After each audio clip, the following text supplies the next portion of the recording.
రాష్ట్ర వ్యాప్తంగా సంచలనం సృష్టించినటువంటి ఇంజనీరింగ్ స్టూడెంట్ రిష్టేశ్వరి ఏదైతే ఆత్మహత్య ఘటన ఉందో ఆ ఆత్మహత్య ఘటనకి సంబంధించి చూసుకున్నట్లయితే కొట్టేస్తూ నిన్న గుంటూరు కోర్టు కూడా తీర్పునిచ్చింది. అయితే ఈ తీర్పు పట్ల రిష్టేశ్వరి తల్లిదండ్రులు కావచ్చు, ఆమె తరపున వాదించినటువంటి న్యాయవాది వైకే కావచ్చు పూర్తిగా అసంతృప్తి వ్యక్తం చేస్తున్నారు. ప్రస్తుతం మనతో పాటు రిష్టేశ్వరి తరపున వాదించినటువంటి అడ్వకేటు వైకే ఉన్నారు. సార్ చెప్పండి, అంటే 9 ఏళ్ల పాటు ఈ ఇష్యూకి సంబంధించి మీరు కోర్టులో వాదనలు వినిపించారు, చివరికి మీకు వ్యతిరేకంగా తీర్పు వచ్చింది.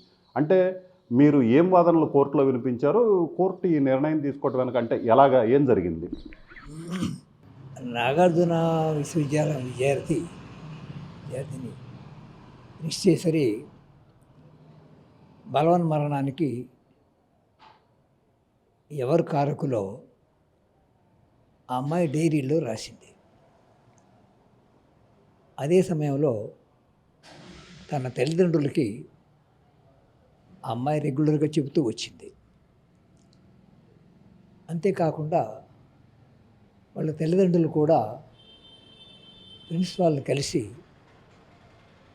ఆ అమ్మాయి ఇబ్బందులు గురవుతుందని చెప్పారు. ఆ తర్వాత తను కూడా యూనివర్సిటీలో ఉండటం ఇబ్బంది పడి మంగళగిరిలో కొన్నాళ్ళు వాళ్ళ నాయనమ్మతో ఉండి మళ్ళీ యూనివర్సిటీకి వచ్చింది. అయితే అదే సమయంలో హాయిలాండ్లో ఒక ఫంక్షన్ జరిపించి ఆ ఫంక్షన్లో ఆ అమ్మాయి సెక్సువల్ హెరాస్మెంట్కి, సెక్సువల్ అసాల్ట్కి కూడా గురవడానికి ఆ సందర్భం దారితీసింది. ఈ విషయాలు చెప్పినప్పటికీ కూడా తగిన చర్యలు తీసుకోకుండా ప్రిన్సిపాల్ గారు నిర్లక్ష్యం వహించారు. ఇవన్నీ కూడా తట్టుకోలేక ఆ అమ్మాయి చాలా మనోవ్యాధికి గురైంది. తర్వాత ఎవరైతే లవ్ అని లేదా రకరకాలుగా ఎప్పుడైతే లవ్ తిరస్కరించిందో వేధింపులకి, ప్రచారాలకి, అపోహలకి, రూమర్లకి తెగబడ్డారు. ఇవన్నీ గమనించిన తాను ఒక రకమైనటువంటి ఈ జీవితం ఈ పరిస్థితిలో కొనసాగించడం కష్టమనే ఉద్దేశంతో బలవన్మరణానికి గురైంది. తండ్రి వచ్చి కంప్లైంట్ ఇచ్చాడు. ఇన్వెస్టిగేషన్ జరిగింది. ఇన్వెస్టిగేషన్లో ఆ డైరీలు ప్రభుత్వం పోలీసు వారు స్వాధీనం చేసుకొని కోర్టులో దాఖలు చేశారు. తల్లిదండ్రులకి ఆ అమ్మాయి రెగ్యులర్గా తనని ఎవరెవరు ఏ విధంగా వేధిస్తూ ఉన్నారో, ఇబ్బందులకు గురి చేస్తూ ఉన్నారో, హెరాస్మెంట్కి గురి చేస్తూ ఉన్నారో చెప్పింది. ఆ చెప్పిన సాక్ష్యాలు తల్లిదండ్రులు కోర్టులో చెప్పారు. అలాగే ఈ విషయాలు ప్రత్యక్షంగాను పరోక్షంగాను అలాగే హాయిలాండ్ ఫంక్షన్లోనూ గమనించినటువంటి ప్రత్యక్ష సాక్షులు కూడా కోర్టులో జరిగిన విషయాలు జరిగినట్టుగా చెప్పారు. 30 మందికి పైగా సాక్షులను విచారించారు. దాదాపు సాక్షులందరూ కూడా వాళ్ళు ఏదైతే ఇన్వెస్టిగేషన్లో చెప్పారో ఆ ఇన్వెస్టిగేషన్కి నిలబడి సాక్ష్యాలు కోర్టులో చెప్పారు. కరోనా పీరియడ్ వల్ల కొంత ఆలస్యమైంది. కేసు సాక్ష్యాలు విచారణ చేసే సందర్భంలో అప్పటికి స్పెషల్ పీపీగా నాకు ఆర్డర్ రావడం లేట్ అయింది. పైగా కరోనా కూడా తర్వాత ఇబ్బంది అయింది.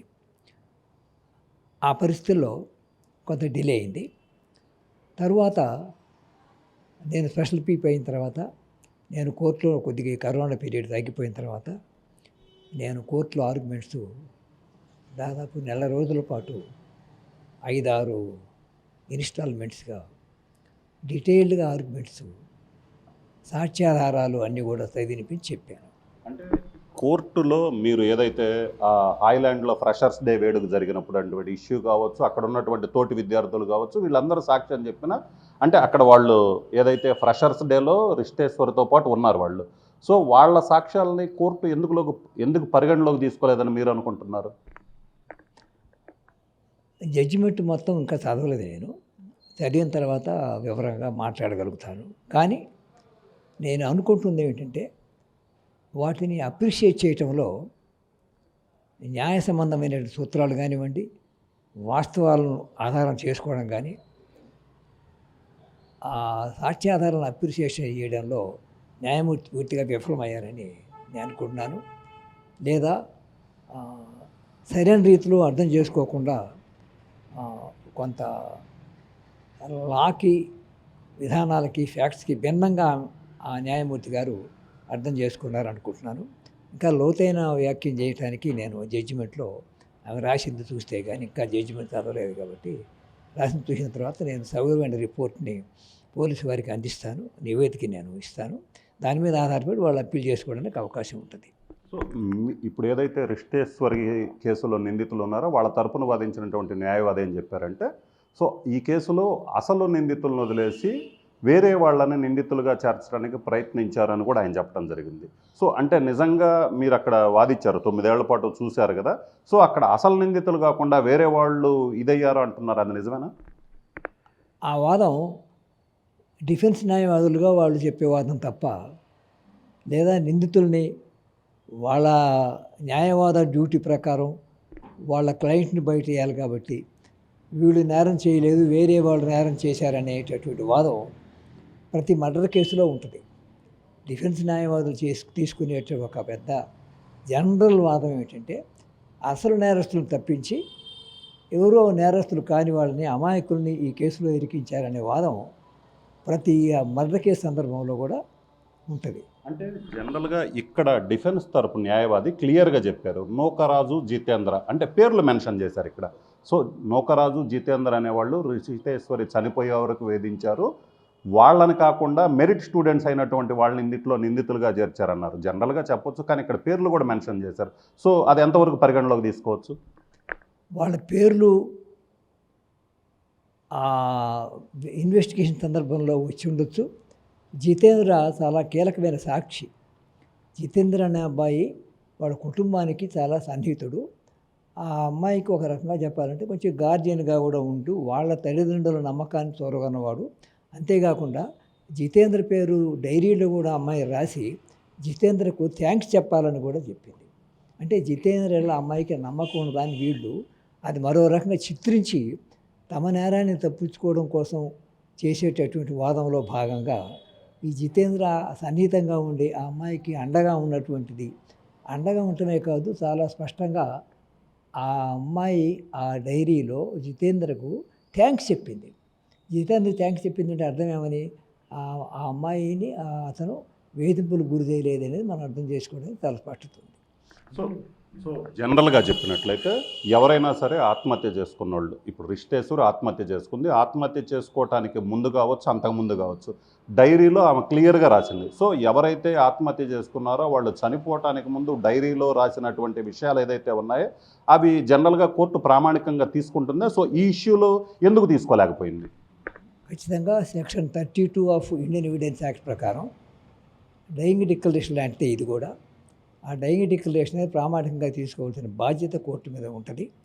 ఈ కేసులో తీసుకోకపోవడానికి ఆ న్యాయశాస్త్రాన్ని సక్రమంగా అర్థం చేసుకోలేకపోవడం, న్యాయశాస్త్రాన్ని లేదా తిరగదిప్పి అర్థం చేసుకోవడం కూడా కావచ్చు. ఏమైనా కూడా న్యాయమూర్తి మాత్రం ఈ విషయంలో సక్రమంగా వ్యవహరించలేదు, న్యాయాన్ని సక్రమంగా పరిగణించలేదు, న్యాయ సూత్రాలను సక్రమంగా అన్వయించలేదు.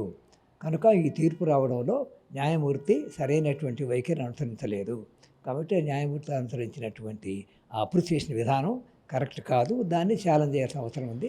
ఇంకా డీటెయిల్డ్గా కూడా ఛాలెంజ్ చేసి దాన్ని వివరంగా రాసి పోలీసు వారికి అందజేస్తాం. వాళ్ళు అప్పీల్ చేయవలసిన బాధ్యత వాళ్ళ మీద ఉంటుంది.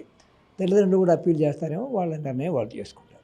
సో హాయ్లాండ్లో ఫ్రెషర్స్ డే ఏదైతే జరిగిందో ఆ ఫ్రెషర్స్ డేకి సంబంధించినటువంటి వీడియోస్ కూడా కొన్ని ఉన్నాయి. సో కోర్టులో మీరు ఆ వీడియోస్ ప్రొడ్యూస్ చేశారు, ఆ వీడియోస్ మీద కోర్టు ఏమన్నది? కోర్టు సాక్ష్యాలు స్పష్టంగా చెప్పారు. అందులో వీడియోలు ప్రొడ్యూస్ చేయకపోయినా కూడా ఆ ప్రత్యక్ష సాక్షులు ఎవరైతే ఉన్నారో, స్టూడెంట్స్ ఎవరైతే ఉన్నారో వాళ్ళు కోర్టులో స్పష్టంగా చెప్పి అక్కడ జరిగిన వివరాలన్నీ పూసగుచ్చినట్టు చెప్పారు. పూసగుచ్చి చెప్పిన తర్వాత ఆ కోర్టు నమ్మలేదంటే ఇంకా ఏ రకమైన సాక్ష్యం నమ్ముద్ది? ప్రత్యక్ష సాక్షులు, అక్కడ ఉన్న సాక్షులు, పాల్గొన్న సాక్షులు, ఆ ప్రిన్సిపాల్ వ్యవహరించిన తీరుతెన్నుల గురించి, అక్కడ ఈ ముద్దాయిలు విద్యార్థులు ఇద్దరు ఉన్నారో ఆ ఇద్దరు వ్యవహరించిన తీరుతెన్నుల గురించి ప్రత్యక్షంగా చెప్పారు. ఆ అమ్మాయి డైరీలో రాయడమే కాకుండా ప్రత్యక్షంగా కూడా చెప్పారు. అలాంటి సాక్ష్యం నమ్మలేదంటే ఆశ్చర్యంగానే విస్తుపోతూ ఉన్నాం. అందువల్ల అలాంటి తీర్పు రావడం అనేది చాలా ఆశ్చర్యంగా ఉంది. అలాంటి తీర్పు రాకూడదనేది నేను గట్టిగా అభిప్రాయపడుతున్నాను. అందువల్ల ఇక్కడ తప్పకుండా హైకోర్టుకి వెళ్తే న్యాయం జరుగుతుందనేది నాకైతే గట్టి విశ్వాసం ఉంది. సో ఫైనల్గా ఒకటి చెప్పండి, ఇప్పుడు ఆల్రెడీ 9 ఏళ్లుగా మేము పోరాడాము, అలిసిపోయామని రిష్టేశ్వరి తల్లిదండ్రులు చెప్తున్నారు. సో దీని మీద అప్పీల్కి వెళ్ళాలనేది లేదా అనేది నిర్ణయం తీసుకుంటామన్నారు. సో అప్పీల్కి వెళ్తే రిష్టేశ్వరికి న్యాయం జరిగే అవకాశం ఉందా? ఈ కేసు అప్పీలబుల్ కేసు, తప్పనిసరిగా న్యాయం జరిగే అవకాశం ఉంది. ఈ కేసులో జిల్లా స్థాయిలో పోక్సో కోర్టు ఇచ్చిన తీర్పు సరైన తీర్పు కాదు, న్యాయబద్ధమైనది కాదు, వాస్తవాల మీద ఆధారపడినది కాదు. ఆ అప్రిసియేషన్ కూడా సక్రమంగా లేదు. తప్పనిసరిగా హైకోర్టుకి వెళ్తే ఉన్నత న్యాయస్థానంలో న్యాయం జరుగుతుంది. ఆ జరుగుతుందనే విశ్వాసం తల్లిదండ్రులు కూడా ఉంటుంది. అయితే వాళ్ళు ఇప్పుడు బాధలో వాళ్ళకున్నటువంటి స్థితులు వాళ్ళుగా అప్పీల్ చేయలేకపోయినా పోలీసు అప్పీల్ చేస్తారు. ఇక్కడ 2 అవకాశాలు ఉన్నాయి. హైకోర్టుకి అప్పీలు, పోలీసు వారు సహజంగా వాళ్ళ పత్తులో వాళ్ళు చేయాలి. రెండోది తల్లిదండ్రులు కూడా చేయొచ్చు. తల్లిదండ్రులు చేస్తారా లేదా, వాళ్ళకున్న ఆర్థిక పరిస్థితి ఏమిటనేది అది వాళ్ళు నిర్ణయించుకుంటారు. కానీ అప్పీల్ అయితే చేయడానికి అవకాశం ఉంది. అప్పీల్ చేయాలని చెప్పి స్పెషల్ పబ్లిక్ ప్రాసిక్యూటర్గా నేను పోలీసు వారికి నా అభిప్రాయం తెలియజేస్తాను. సో ఇది పరిస్థితి. మొత్తం మీద అయితే మాత్రం రాష్ట్ర వ్యాప్తంగా సంచలనం సృష్టించినటువంటి రిషితేశ్వరి ఆత్మహత్య ఘటనకు సంబంధించి కోర్టు ఇచ్చినటువంటి తీర్పు న్యాయ సూత్రాలకు భిన్నంగా ఉంది. సో దీనికి సంబంధించి ఎందుకంటే అక్కడ ప్రత్యక్ష సాక్షులు చెప్పారు, రిషితేశ్వరి తన డైరీలో రాసుకుంది. ఏదైతే ఆత్మహత్యకు పాల్పడినటువంటి రిషితేశ్వరి తన డైరీలో ఏం జరిగిందనేది క్లియర్గా రాసుకుంది. అలాగనే సాక్షులు కూడా పూర్తిగా అక్కడ ఏం జరిగిందనేది చెప్పారు. అయినప్పటికీ కూడా కోర్టు ఈ విధంగా తీర్పునివ్వటం అయితే మాత్రం తనని కొంత అసంతృప్తికి గురి చేసింది. ఖచ్చితంగా దీనికి సంబంధించి హైకోర్టుకి అప్పీల్కి వెళ్ళినట్లయితే రిషితేశ్వరి కుటుంబానికి న్యాయం జరిగే అవకాశం ఉంది. దీనికి సంబంధించి వాళ్ళ కుటుంబ సభ్యులతో మాట్లాడతాను. అలాగనే పోలీసులు కూడా అప్పీల్కి వెళ్ళడానికి అవకాశం ఉంది. దానికి సంబంధించి కూడా పూర్తి స్థాయిలో ఏదైతే ఫర్దర్గా చర్యలు చేపడతామని చెప్తున్నారు. కెమెరామెన్ సిద్ధుతో రామారావు, RTV, గుంటూరు జిల్లా. మరిన్ని వీడియోస్ కోసం ఛానల్ ని సబ్స్క్రైబ్ చేయండి. లేటెస్ట్ అప్డేట్స్ కోసం వాట్సాప్ ఛానల్ ని ఫాలో అవ్వండి. అండ్ లింక్ డిస్క్రిప్షన్ లో ఉంది.